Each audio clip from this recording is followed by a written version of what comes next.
Chapter 1. Ignoring the Rejection Rocket. Make rejection your ally instead of your enemy. Network marketing is one of the most fun and rewarding businesses in the world, but eventually all network marketers are faced with certain widespread and universal challenges. No matter how long we participate in multi-level marketing, MLM, and no matter how successful we become, there is always the possibility that we will be shot down temporarily by the most prevalent and dangerous weapon of all, the rejection rocket. It can and will strike any time, rendering us virtually immobile, thus destroying our enthusiasm and excitement, which are the essential qualities for success. Rejection by your spouse. Everyone faces rejection in life. But what makes our form of rejection so very devastating is that it often comes from the very people we most love and respect. Our spouse, our parents, our best friends, and business associates. We are convinced that rejection causes more people to fail in MLM than any other factor, and often they fail literally before they ever begin, because their approach is from the head, not the heart. Here's the classic scenario. Bob is at a transitional place in his life and open to a career change. He is receptive to listening to a new business concept. He goes to a network marketing meeting, and for the first time, everything makes sense. He may have considered working in this industry 4 or 5 times before, but he was never in a change mode during previous presentations. Now, because he's about to be laid off, he has a transitional mindset. So not only does Bob begin to see the wisdom in networking, but he actually finds himself enthusiastic about the earnings potential. Throughout the second half of the 1-hour presentation, he begins to make a mental list of the friends and associates whom he knows would be excellent at recruiting. Now, let's look at 2 possible outcomes. Regardless of whether Bob actually signs up or not, he's about to be attacked by the first adversary in this business. And unless the person conducting the presentation prepares Bob and the others for what is going to occur by presenting certain facts at the end of the first recruiting interview, Bob is going to quit before he ever begins. Later, we'll return to the particular details of this story, but first let's see what happens to Bob once he leaves the presentation. In fact, we'll examine several scenarios. Because the timing is right in his life, Bob is excited. And because Bob knows several people who will be naturals at recruiting, he can hardly wait to break the news to them that he has found the ultimate opportunity. If the person who introduced Bob to MLM is one of those folks who signs people up at the first interview, Bob may actually fill out a distributor agreement, promising to come back on Saturday for training. More than likely, he won't be asked to sign up at the first meeting, but will instead promise to think about the business and call the presenter back with his answer. However, unless the recruiter carefully prepares Bob for rejection, Bob is now set up for failure. He's excited, though he may not have admitted that to anyone yet. But Bob is about to be blindsided by the rejection rocket, an inevitability seldom explained properly by most recruiters. Because he hasn't been trained, here's what happens. First, Bob corners his wife. He's really excited, and the conversation goes something like this. "Honey, our worries may be over. I think Phil has given us a gift from God. You remember how I explained the cutbacks at my company, and how I told you I could actually be one of the future fatalities?" "Yeah, Bob, but you don't really think after all these years that you could get laid off? I mean, you weren't serious, were you?" His wife finds this inconceivable. "Honey, listen, it doesn't matter. I was just over at Phil's, and he and Nancy have gotten into a new business that looks really great. I can't believe how much money there is to be earned and freedom to be gained. Honey, Phil is about to get his first big check. And I brought home some samples of the products. Nancy is blown away by this cream and shampoo. Here, I brought some home for you to try. She wants you to call her." The rejection rocket is aimed directly at Bob's head and is about to be launched. Bob's wife takes the 2 packets of moisturizer and shampoo from him, looks at them, then at him incredulously. "Wait a minute, Bob. You're serious, aren't you? Let me get this straight. You've been with your company for 7 years. We have a company car, health insurance, and we just bought our dream home. Your boss loves you like his own son and is about to recommend you to the Golden Acres Country Club. They lay off a few lousy executives, and now you're seriously thinking about giving up a legitimate career and all those years I suffered to put you through your MBA program to do some pyramid scheme.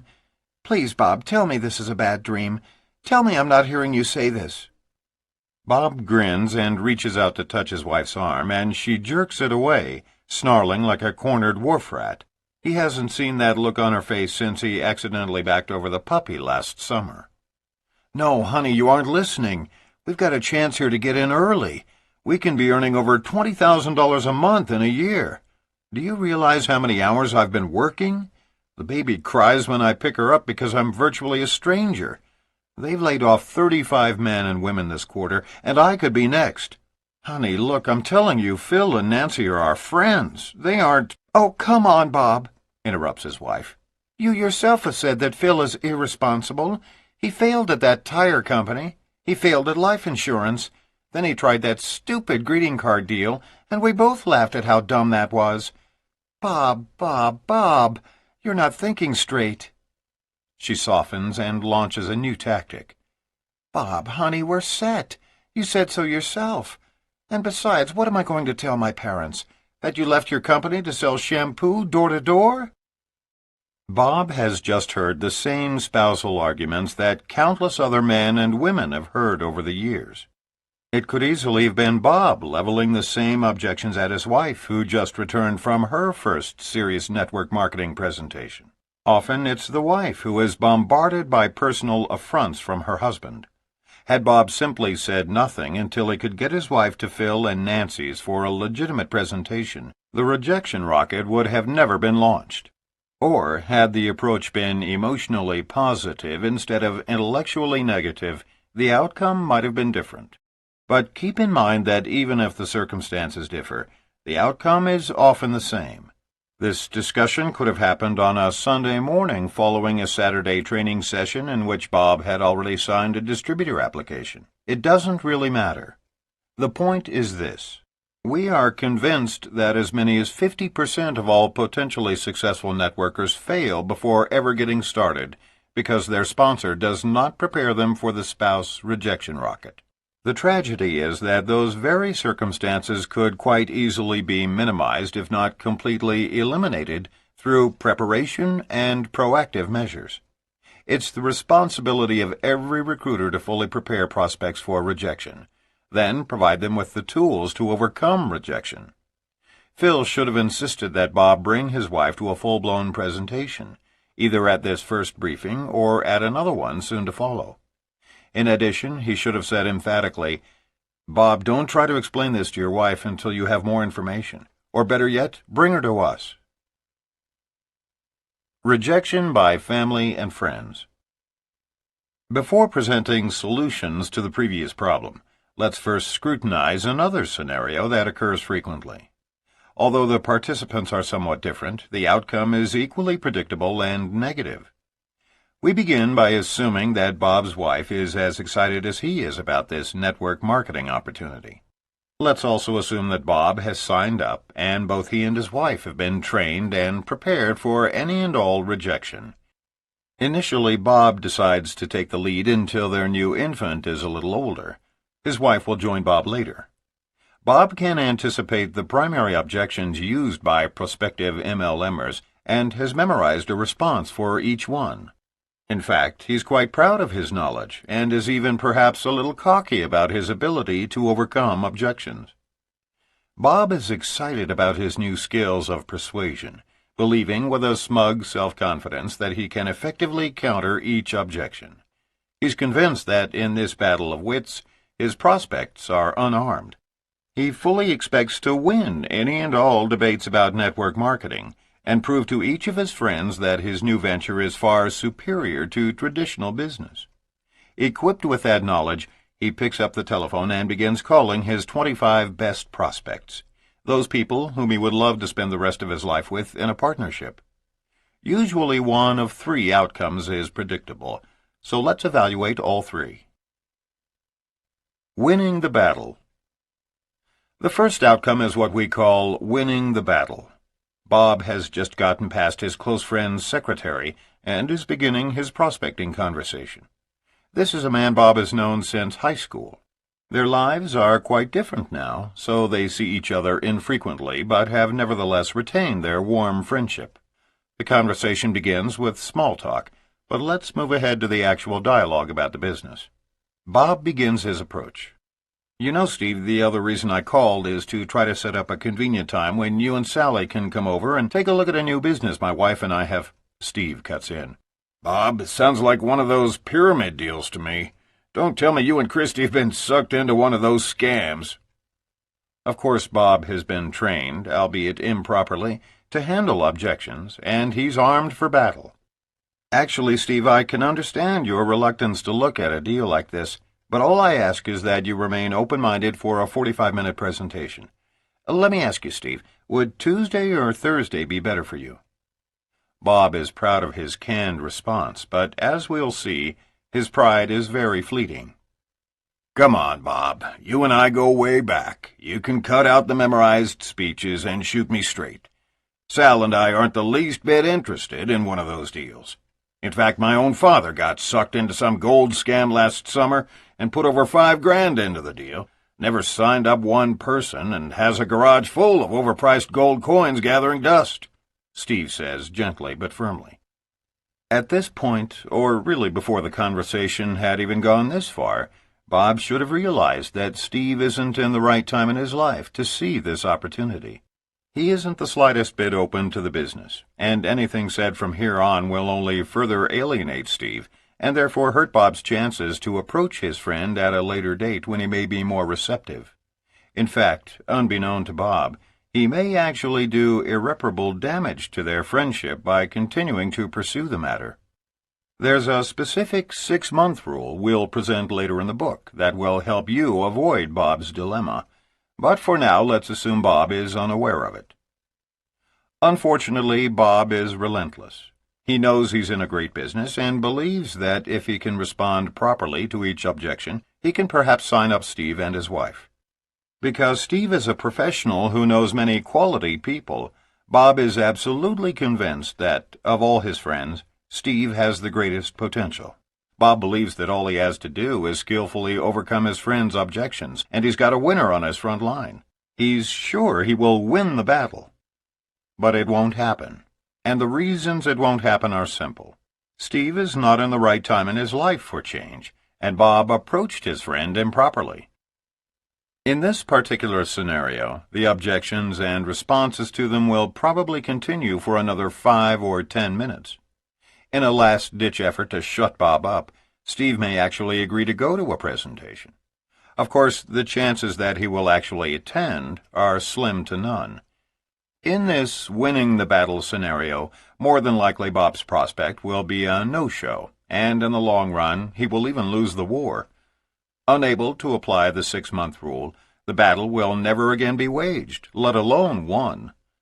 In other words, another potentially great network marketer is history.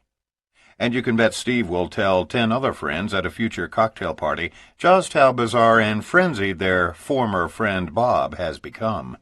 Kiss 10 more possible networkers goodbye. Positive negative. The second outcome is what we call the positive negative.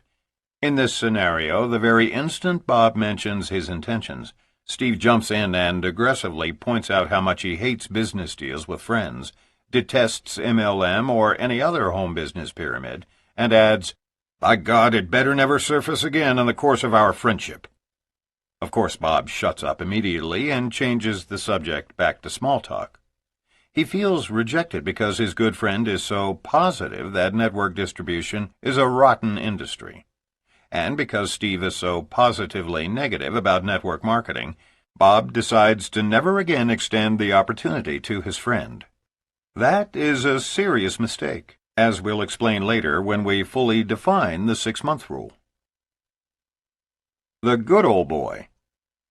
The third outcome is what we call the good old boy. An example of this scenario is as follows. You know, Steve, the other reason I called is because my wife and I have become involved in a business that we want to share with you. It will take about an hour at the most, and we can see you on Tuesday evening at 8 o'clock or Thursday at 7:30. Which is better for you? Steve answers pleasantly, "Gosh, Robert, it sounds great. Can you tell me just a little about it?" Well, Steve, I'd rather not discuss it over the telephone, because it's about 90% visual. I'd like for you and Sally to see a brief video, then actually sample some products and take home some literature to examine. But I can tell you that this company is expanding globally, and they're looking for brand new recruiters and trainers who have always wanted to earn over $25,000 a month. "My God, Bob," Steve excitedly responds. $25,000 a month? Phew! I can tell you right now, we are always open-minded to new opportunities, especially when there's that kind of earnings potential. I think Thursday would be our best bet. What time? This last scenario is actually somewhat common when new distributors are calling friends. In MLM, we refer to friends as one's warm market, because most family members and close friends do not want to reject you. They will often agree to things they don't want, just to be warm, hence the terminology. But we can assure you that often as many as half of all warm market appointments, and by that we mean friends, family, and associates, who commit to coming to your home for a private business presentation, will not show up. And that can be more devastating than any other form of rejection because you'll feel deceived. So remember, no matter how nice they are on the telephone, half of your family and friends may not show up for your meetings, especially if you tell them about products and brochures, videos and samples. Knowing this fact ahead of time softens the pain. Simply put, all people detest rejection, especially rejection by friends and family. Frank Pinelli of West Lynn, Oregon, had been in the business all of 1 week when he experienced one of the worst rejections of his life. As he explains, "I couldn't wait to meet for breakfast with a man whom I had come to respect and admire. Like me, he was a realtor, and a very successful one. Both of us were in the process of leaving real estate to start our own businesses, and I assumed that would give us grounds for being mutually supportive of each other. As I began to describe my networking business to him, without a moment's hesitation, he told me that even if he was a panhandler on the street, pushing a cart around, the last thing in the world he would ever do is network marketing. I grew numb. My world, for the moment, was destroyed. A respected friend had, in so many words, called me worse than a bum living on the streets. 2 years have passed, and today I truly owe my ex-friend a debt of gratitude. He so enraged me that I vowed to become hugely successful, just to show him how wrong he was. His having treated me like such a jerk is to this day a significant part of what drives me. Today, Frank, together with his wife Joanne, earns about $5,000 per month. But rather than homeless or, even worse, 70-hour-a-week realtors like their ex-friend, they are both stay-at-home parents to 2 young children and, in their words, job share the business around them. Friends are often our biggest dream stealers, and once a dream is stolen, it is not easily recovered. But Frank and Joanne turned what could have been a stolen dream into a burning desire to rise to their full potential. Today they both love what they do and have their sights set on making it all the way to the top. And when they reach the very pinnacle, it will undeniably be because one business associate tried to smash their hopes and dreams. Perhaps once they make it to the very top, their realtor friend will decide to join them in business. Dennis Clifton, who together with his brother David built our strongest global organization, remembers how excited he was about his future when he first signed up back in May of 1986, before any of us knew what we were doing. As I began to go down my list, I quickly realized that this wasn't going to be as easy as I had hoped. Almost every person that I called was unwilling to even meet with me. But in spite of this, my positive attitude was holding up, until one morning. I had a friend who worked as a disc jockey at a local radio station. I called him at work and began to explain what I was doing. His response was something I had never experienced before. He actually began to laugh out loud. Now, I don't mean a whimsical smile or friendly chuckle. I mean a wall-rattling, spirit-crushing belly laugh. I was devastated as I hung up the phone. I had never been laughed at quite like that before. Then all the voices began to come to me. Why in the world am I doing this? Nothing is worth this kind of humiliation. Since nobody seems to want to do this, maybe they know something I don't. If I quit now, I'll never have to go through that again. I can remember slipping into that black hole that so many new distributors never come out of. When my phone rang, it was my sponsor, Mark Yarnell. He asked, "Hey, big boy, what's happening?" I responded, "Mark, you're not going to believe this, but I just got laughed at, big time." Then I told him everything that happened, and guess what he did? He started to laugh uncontrollably. After a few minutes, when he regained his composure, he said, "Dennis, don't let yourself worry about that goober. Just send him a copy of your check in 6 months." What a great response. For the first time in my life, I understood the full meaning of the old saying, "He who laughs last laughs best." Today, more than a decade later, that man who almost laughed me out of the business is still a disc jockey in Austin, Texas. Me? I live in the mountains in Colorado with my wife and kids, and run an international business with distributors in over 20 countries around the world. I've made millions of dollars since that first laugh, and I can assure you it was worth it. Let 'em laugh. Maria Perkins of Santa Barbara has been with her company for 8 years and has made it to the 3rd level of her compensation plan. She sees her role in network marketing as a conduit or bridge for people like herself who cringe at the thought of sales, and recommends that her associates approach the business like professional consultants. In order to sustain herself through these years, she plays her own mental imagery tape in her mind. No matter if it was my 40-year-old baby brother smirking at my efforts, the people who swore they would show up and didn't, or even the friends who suddenly viewed me as some ex-con about to bamboozle them into my newest scam, they all led me to the mountaintop, and it is here I shall remain. Maria is convinced that we all have to operate on our own agenda, not someone else's. May you be as fortunate as Frank, Dennis, and Maria when you have one of your friends put you down or scoff at you. Later we will discuss the very finest friend approach in order to minimize the rejection like these distributors faced. But we hope that learning of their battles with rejection will assist you in coping with your own. Fine wine can be a byproduct of sour grapes. Turn your battles into a motivational force, and let that force propel you through those early rejections. Dennis is right. It is all worth it. Preparing your prospects for rejection. The rejection rocket can be leveled at you any time in your career, and the problem is that you generally don't see it coming. It's a stealth weapon.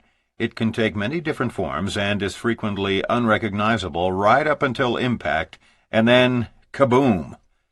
While we certainly cannot help you anticipate every potential kind of rejection, we can definitely prepare you for those forms of rejection which are the most destructive.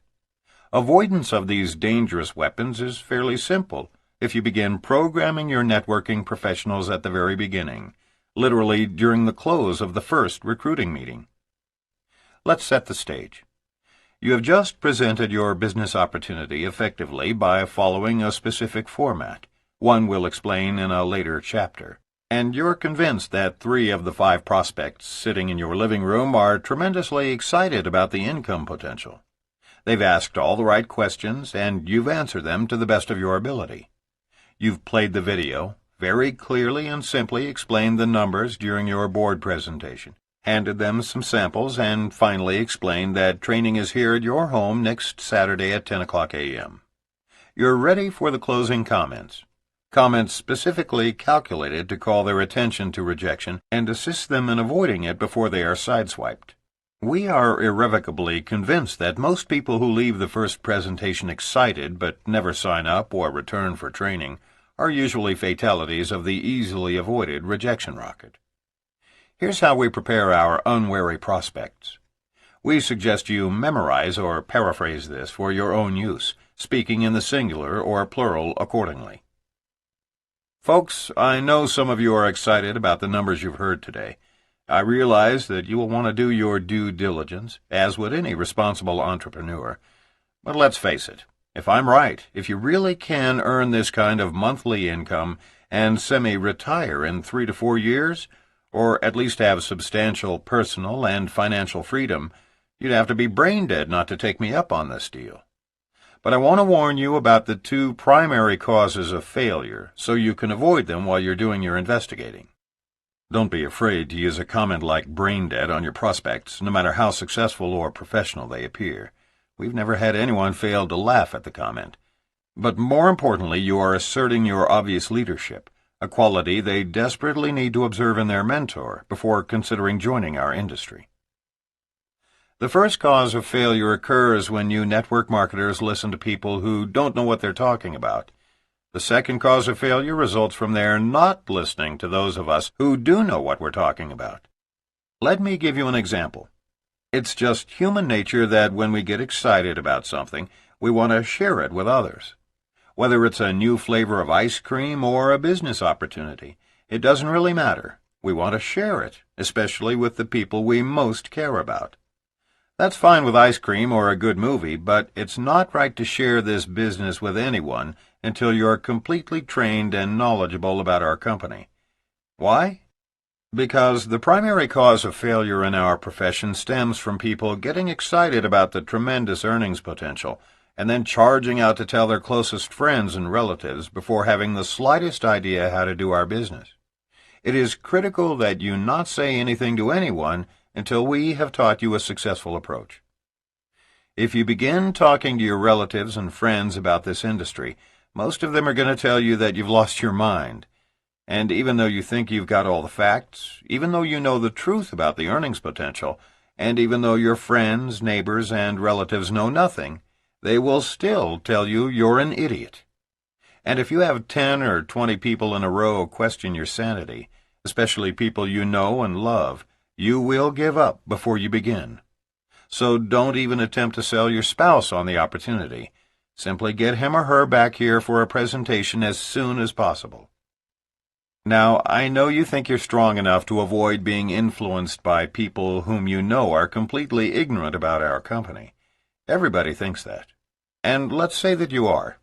Let's say that even if 20 friends and relatives reject you and tell you you're an imbecile, you do not collapse under the weight of their negative attitudes. The real problem is this. Once they've told you not to get involved, even if you later skillfully prove them wrong and answer every one of their concerns, they will not sign up. Remember, once they've ridiculed you for getting into MLM, they cannot afford to sign up themselves because that's tantamount to admitting their own foolishness. And in this era, many folks are more interested in impression management than in taking responsibility for their own lives and creating financial independence and time freedom.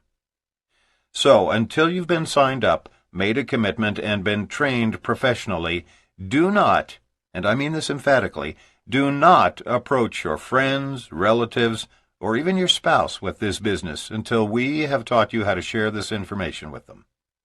Some of your very best warm market recruits will never join you, no matter how successful you become, if you approach them improperly. Years of experience have taught us that the single largest cause of failure results from listening to people who don't know what they are talking about. Here's the problem. New prospects' friends and family don't know anything about your company or the business of networking, and in their ignorance they are certain it must be a scam. Until you are involved financially, they sense you are not really committed. So they will do everything in their power to save you from making a big mistake. When you say, "Hey everybody, I'm getting ready to open a new restaurant," you can count on the response. "Are you sure you want to do that? I've heard most startups go under." However, once you have already made the investment, your family and friends will do everything in their power to support you in your new venture. When you say, "Hey everybody, I've just opened a new restaurant," the response will likely be, "Oh, good for you. When can we come?" Rejection by family and friends is by far one of the biggest challenges in network marketing. But you can only change their attitudes by changing your own. After you've elevated your own self-esteem and confidence level, only then will you be able to help others elevate theirs, often altering their opinions, strengthening your family's support or interest, and opening doors to your friends and associates. We wrap up our business presentation by discussing the second cause of failure, not listening to those who do know what they're talking about. If any of you do decide to sign up and become my frontline associates, you must also be willing to duplicate exactly what I teach you. This business is totally different from traditional business, and if you're going to sign up and then try to reinvent the wheel, you're going to fail. So promise me you'll follow our system, or, frankly, I'd rather not even have you sign up. Fortunately, we are in an experienced organization, and we know what we're doing. Your first 90 days are critical, and we start the clock today as you begin your decision-making. That dialogue is the way we close our in-home recruiting presentations nearly verbatim. In fact, as prospects are preparing to drive away, we will frequently remind them one last time. Don't forget, please don't attempt to explain this business to anyone, especially your spouse, until after you've been trained. As they depart, we are already beginning to visualize them as partners. The rejection rocket can be deterred quite effectively if it is anticipated and fully understood by new networkers and prospects. Actually, if you train new frontline people properly based on the systems we will advance throughout this book, rejection will be the least of your worries. In fact, once new distributors finish with their warm market prospects and enter the cold market, rejection is one of their greatest allies. Why? Because the sooner it can be determined that a prospect is not receptive to a network marketing opportunity, the sooner the distributor can file her away for a 6-month follow-up and move on to viable prospects without wasting time. Like so many network marketers, Paul Del Vecchio and Jennifer Tallow of Berkeley, California, are still struggling to build their group. And because of their positive outlook, it is growing, slowly. But rejection has been their single biggest hurdle to overcome, especially that first year. In Paul's own words, "I'm sure there are people who breeze into MLM and skate their way to the top, but this was not my case. I'm a college dropout who spent my young adult years pursuing poetry, the classical guitar, and Eastern philosophy. I had no background in business, spent most of my time in seclusion, and drove an old '76 Chevy pickup with a snaggle-tooth bumper that I couldn't afford to have repaired. Being somewhat introverted by nature, I'd have to describe my first year in MLM like the South American diplomat who, at an elegant embassy function, tried to explain in his halting English why he and his wife had no children. "My wife, she is impregnable." But when that clearly didn't evoke the response he had expected, he tried again. "I mean, she is unbearable." Puzzled by their shocked expressions, he tried one more run at it with, No, what I mean to say is, she is inconceivable." I felt just as inadequate as that diplomat in my communication skills as I loaded up my truck and went down to the business district to approach strangers in suits about big money and free time, and let me tell you, they were not at all amused. And so I systematically tried everything under the sun to avoid the pain of rejection, including the art of managing a non-existent downline, but it always comes back to taking action and maintaining a positive, open attitude. Napoleon Hill, the author of the classic Think and Grow Rich, helped me understand that my state of mind must be one of absolute belief in what I am communicating to others and in my ability to deliver the message, not just a mere hope or a wish. For me, this business has been the greatest self-development course in the world. As I leave the house to prospect, I've learned that I can create one of two mindsets. I can strive to be well received by those I approach, and that is a one-step process called perseverance. Or I can try to avoid the pain of rejection, and that is a 3-step formula. Say nothing, do nothing, be nothing. Persistence coupled with absolute belief can never be defeated. And that is precisely why we know that Paul and Jenny will prosper abundantly. Call reluctance. Often the mere fear and anticipation of rejection will keep new networkers at home. Fear of getting started is one of the primary causes of failure in our industry. It is an obvious but unspoken phenomenon. New marketers will hide behind the need to study the products more or attend a few more meetings, watching how you do it over and over, even though they've already seen it 10 times. They will gladly attend training meeting after training meeting, invest time in their new business by listening to audio tapes on how to prospect and overcome objections, and generally do anything and everything possible to avoid actual prospecting. They will become involved in all manner of unproductive activities just to avoid having to, in the words of the great Nike, just do it. Then, after days, weeks, and sometimes even months of such busy work, they will decide that this business just doesn't work. After all, they haven't succeeded in building an organization.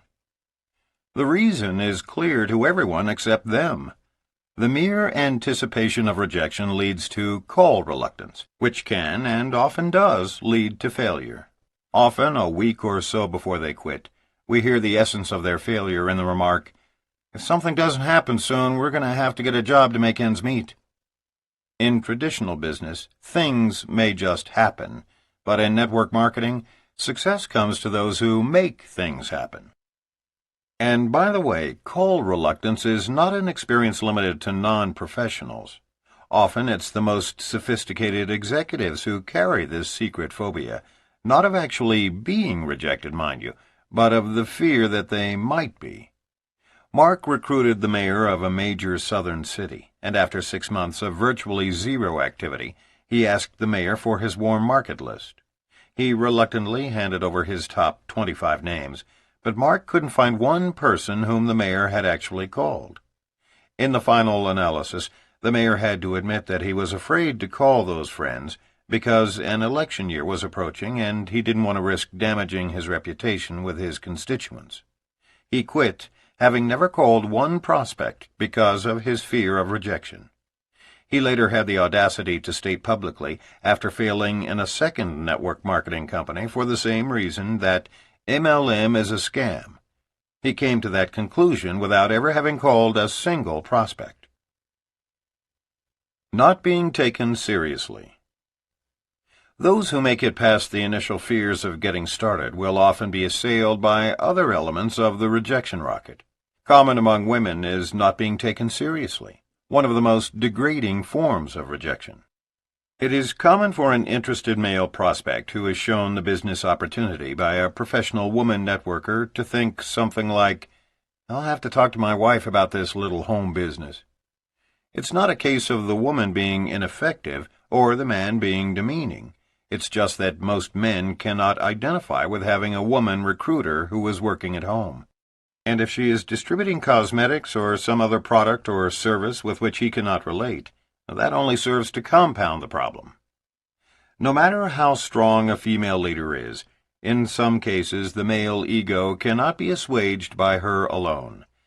On these occasions, the potential rejection can be sidestepped by having a male upline or a male partner assist her in closing such prospects. This is not codependency, but rather part of the intrinsic nature and value of what we call double-gender closing, because ours is a team-based business. First-year associates need not close prospects alone. It's teamwork that earns leaders the right to receive multi-level compensation. In some situations, women have discovered that their gender challenges come from within rather than from without. Historically, men have had more self-confidence, while women still struggle with poor self-esteem. For years, some women have been financially dependent on their husbands, and frequently overlooked for promotions in the workplace. We realize this is changing in America, but this phenomenon is still prevalent in Eastern cultures and among older generations. Women have so very much to offer this industry, their companies, their husbands and male partners, and certainly the members of their own organizations. The problem has stemmed from an industry-wide lack of awareness about just how much women have to give and how needed feminine qualities are in today's global marketplace. The role of women is on the threshold of explosive change, along with their image. If you suspect that you are being rejected because of an attitude you project, then take some time to work on your own personal growth before attempting to build an organization. Read books, attend seminars, and listen to audio tapes to enhance your self-image. Surround yourself with positive people who constantly remind you of your worth as a person and the contributions you are capable of making. Shake off any residue of negative self-esteem, any emotional baggage that you may be carrying around, and take pride in yourself. It is important to understand that you have a greatness and an unlimited potential to elevate everyone around you. Practice exuding your inner strength with your head held high, and you will see an immediate difference in your general acceptance, your leadership success, and your income. Perhaps no woman in network marketing's 45-year span has better exemplified the transition that can occur in a woman's life once she begins to accept and project her strength than Kathy Dennison. At the age of 30, Kathy Dennison awakened to realize that she was living a nightmare. She was in an abusive marriage, and her 12-year-old daughter was suffering the pain of seeing her mother mistreated. She decided it was time to take action. She left her husband and moved to the tiny town of Basalt, Colorado, where she began cleaning houses to support herself and her child. While her personal life improved dramatically over the next few years, her finances were in shambles. But without a degree, there were few options available to her. Kathy had always believed that she had the talent and mindset to become a millionaire, but her introduction to MLM was the very first time she'd ever been exposed to a business with no limits and no major capital investment. Within 5 years, she would be relaxing on the beach in San Diego in her dream home with a husband, Mark Rogao, who shares her goals and dreams. Many people were first introduced to Kathy Dennison and her remarkable story in Richard Poe's bestseller, Wave 3. But no one can write as dramatically and accurately about Kathy as Mark Yarnell, who personally sponsored her and served as her mentor for her first years in this business.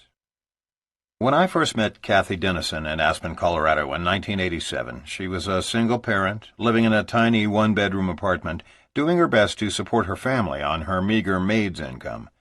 I'd begged our realtor to help me find a housekeeper because we were entertaining so many friends. Our home rapidly became like a bed and breakfast. By the way, move to Aspen and you'll learn just how many of your friends love you. Kathy agreed to meet me as a favor to her best friend, the realtor, but had actually decided not to accept the job. At that time, she was already cleaning numerous houses and felt burned out. On the other hand, she really needed the money, and she owed the realtor a debt of gratitude for the numerous jobs she had arranged for Kathy after she left her abusive marriage. When Kathy walked into my home that first day, I was immediately impressed with two things. First, she was obviously an extrovert. Second, she had enthusiasm, a very warm smile, and although she was working as a maid, she was definitely a people person. Naturally, the old recruiting Yarnell came out, as he generally does whenever I meet a strong personality. But in Kathy's case, I suppressed my enthusiasm as rapidly as it surfaced, mainly because I wanted to devote a solid year to snow skiing, hang gliding, and writing the first edition of my book, Power Multi-Level Marketing. And truthfully, even though I teach new distributors not to play God, that is, never to qualify prospects, and always assume that everyone has the potential to succeed, I violated my own teaching. I decided that in spite of her enthusiasm, I wasn't going to sponsor my housekeeper in a town of 2,000 because the chances of her success were minimal. What a fool I was. After finally awakening from my stupor and signing her up, Kathy promptly signed up every possible prospect in Basalt and Aspen, then moved to San Diego and gradually built a business that transformed her into a millionaire. After recognizing my own stupidity in prejudging a maid, I made the decision to never again violate the one definitive precept in our industry. There's a seed of greatness in everyone. Never qualify prospects for any reason. Nearly a decade later, Kathy Dennison is one of network marketing's true heroines. As more women like Kathy join our industry, and we continue to hear more financial and emotional rags-to-riches stories, women will continue to occupy positions of importance in increasing numbers. And as Richard Poe so correctly pointed out in Wave 3, Denison's stripped-down approach served her well. She rose from a lowly maid to a millionaire in just a few years. In 1997, Kathy was named one of the top 10 women of distinction in Jerry Hoffman's International Directory of Network Marketing. We spent an afternoon skiing in Switzerland during the winter of 1997, and when we returned home, we saw the familiar red light on our answering machine signaling that we had a message. That simple 2-minute message meant as much to us as any other achievement in either of our lives. Mark flipped the on button, the machine rewound, and there, in a broken voice, was our frontline associate, Kathy Denison. Her message was a simple, "Thank you for believing in me." That afternoon, Kathy and her wonderful partner/husband, Mark Rogow, had received their millionaire's pin from the home office, signifying that they had earned over $1 million, thus inducting themselves into the company's elite millionaires club. So overwhelmed and appreciative was Kathy, so moving was her message, that we sat down and silently shed tears of joy. In that brief moment, the purpose that most forcefully drives us in network marketing was fulfilled. To this day, we can write without equivocation that you could take away everything we own, our income, our entire downline, homes and cars, and our involvement in network marketing would be justified in its entirety because of the joy we felt for Kathy and Mark on that afternoon. Seldom, if ever, has one of life's experiences so touched us at the very core of our beings as did Kathy's short message. Kathy has an inner strength, a personal belief, and an unmistakable self-worth that allowed her to rise from maid to millionaire. We believe there are thousands of women out there just like her, and every one could succeed if they could shake off their limited programming. To any woman who may feel assaulted by the rejection rocket because of her own self-imposed struggle with a negative self-image, we suggest that you select another successful woman as a mentor. Allow her to coach you every step of the way, and duplicate her steps to success. Don't take rejection personally. New associates must be taught that a no thank you is not a personal rebuff. A waitress pouring coffee in a coffee shop might be told, "No thanks," by one, "No more for now," by another. She might be told, "I have plenty, thanks," or even, "I don't like coffee." But none of these responses sends her running to the ladies' room in tears because all of her customers rejected her. And yet that is comparable to what happens to brand new distributors. They take no, however it is said, too personally. In our industry, a decline to participate in the opportunity most often means, "The timing isn't right for me now." Occasionally it means, "I don't like direct selling." But it never means, "I don't like you." Think of prospecting in MLM as a sifting process. Like the waitress walking around with a coffee pot, we are merely searching for those who would like to have what we have to offer. Accepting no is merely part of the process of finding those who say yes. Consider this fact. Of the first 67 individuals whom Mark first approached about joining his organization, 66 said no. This slow start was mainly because Mark abandoned his warm market. He was a minister at the time and felt that it would be a conflict of interest to call on his church members. So he began in a predominantly cold market.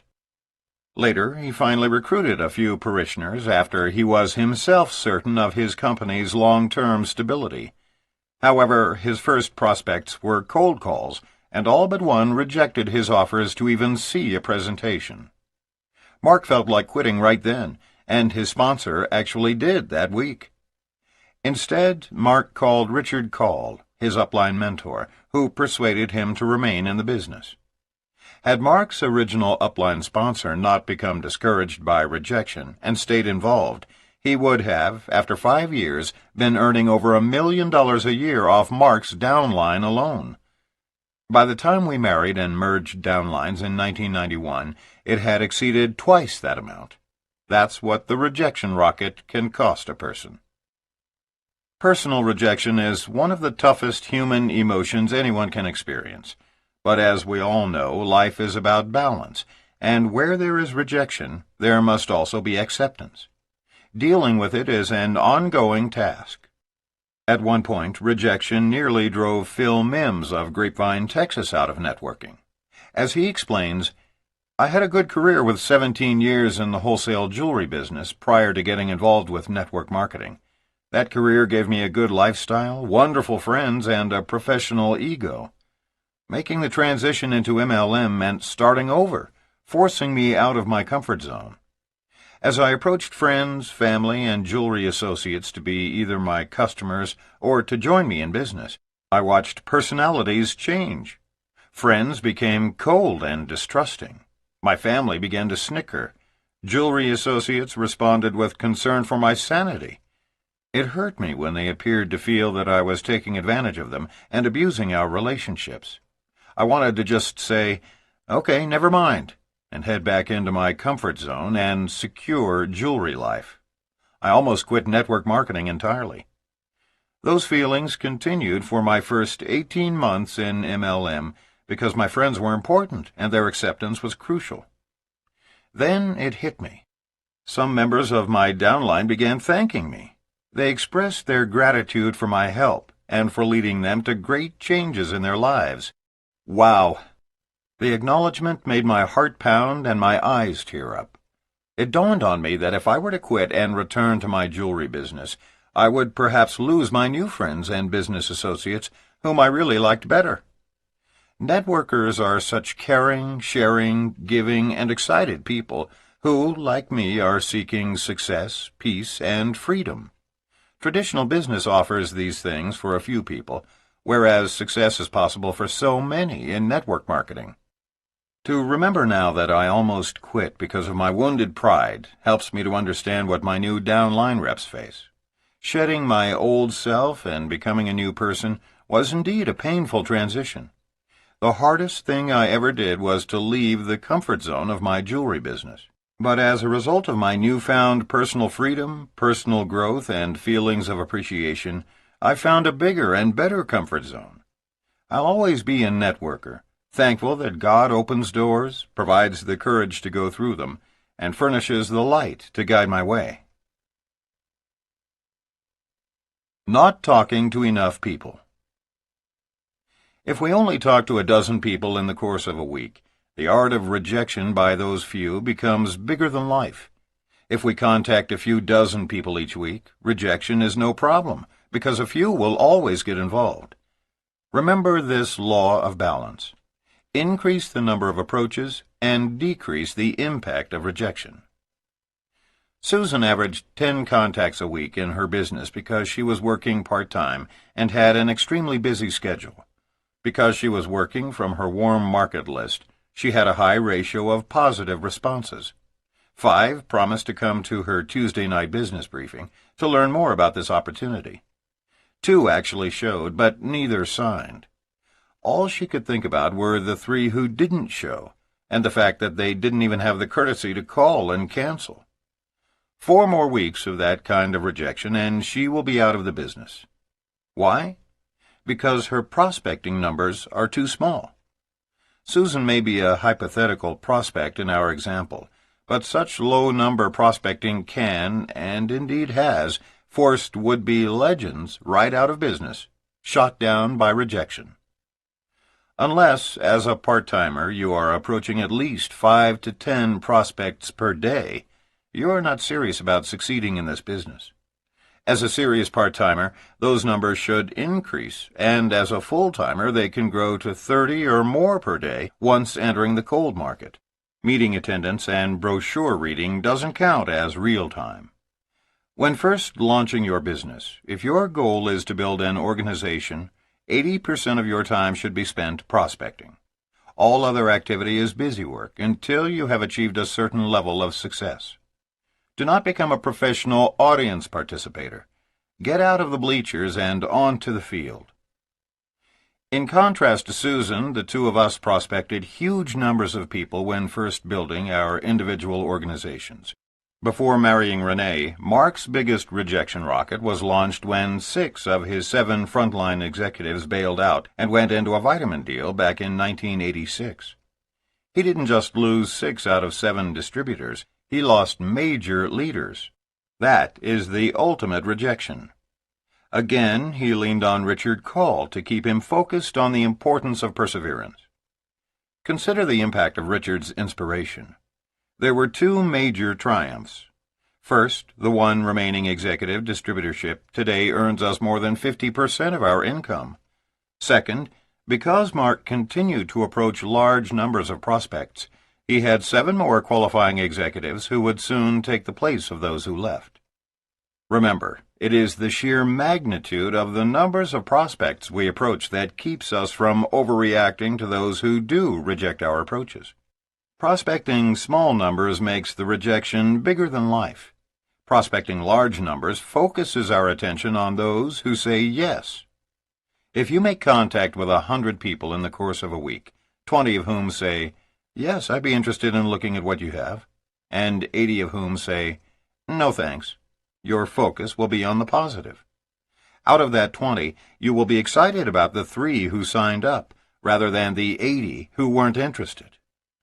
On the other hand, if you approach only 10 people, 2 of whom say they are willing to take a look and then decide against it, your attention inevitably is on the entire 10 who got away.